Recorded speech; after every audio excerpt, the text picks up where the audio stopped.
Good afternoon, students. Yesterday we have discussed about the minor partner and partnership deed. Today we are going to start the formation or registration of the partnership firm. Okay, so according to the Indian Partnership Act 1932, it's clearly stated that it is not necessary to get the firm registered for its formation. In simple terms, we can say that if we want to start any kind of partnership firm, the registration of that firm is not necessary, but it can be useful if you will get registered your firm. But there can be some difficulties in not getting it registered.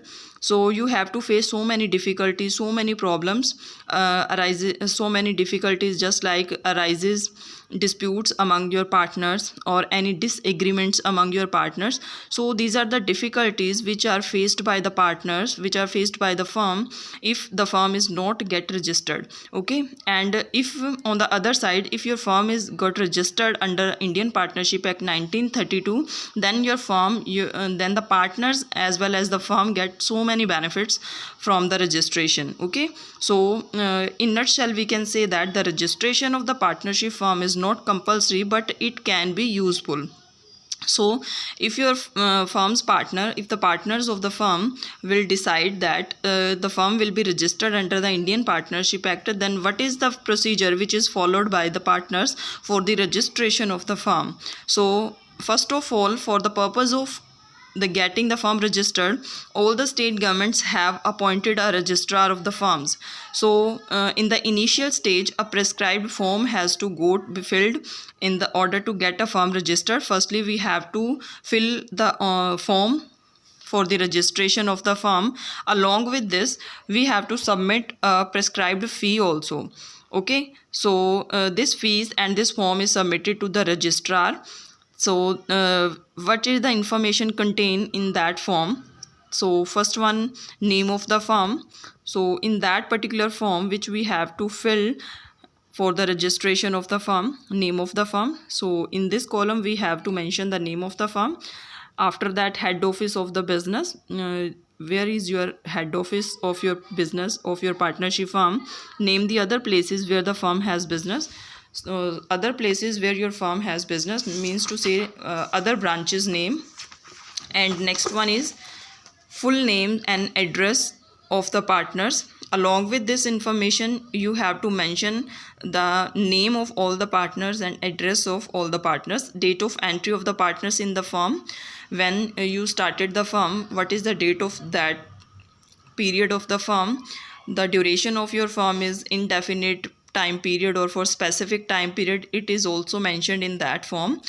Along with this, signature of every partner or his representative also. So this is the information, these are the important or necessary information which we have to fill the registration form. When the registrar after proper scrutiny, it is satisfied that all the necessary information has been entered in the form, he will provide you a certificate which is known as certificate of registration.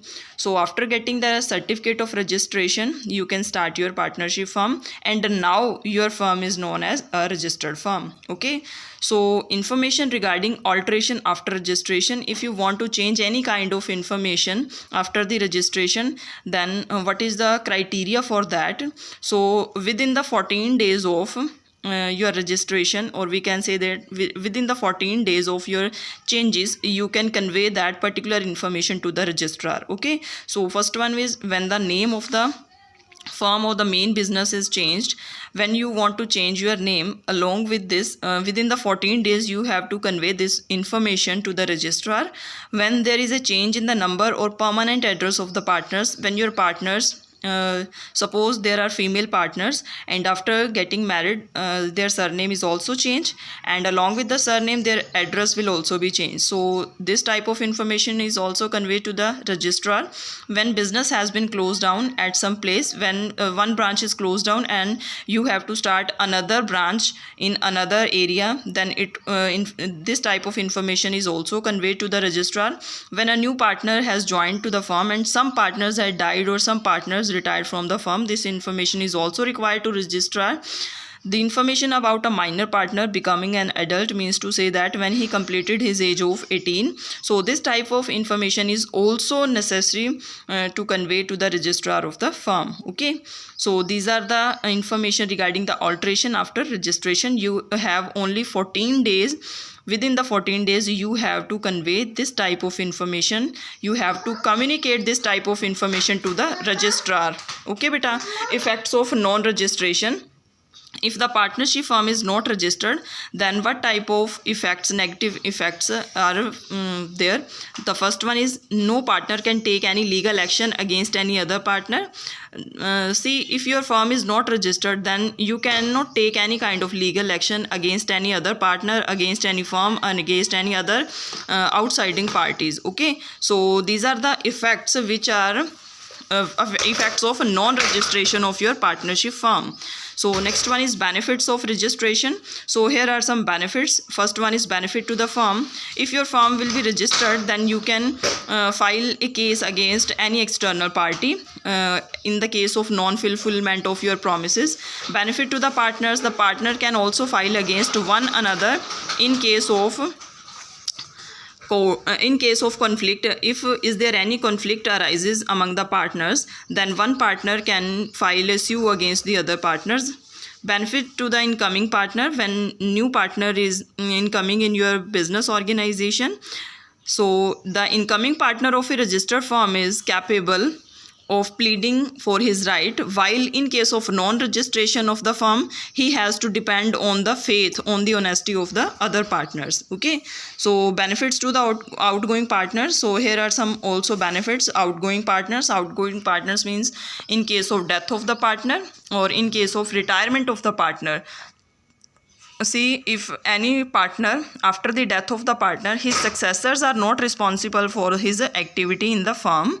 On the other side, on the retirement of the partner, a retired partner remain responsible for the activity till the time he will not give any public notice about his retirement. Okay, after giving this notice in the general public that he is retired from that particular firm, then he will not responsible for that. Okay, so these are this is all about the registration or the formation of a partnership firm.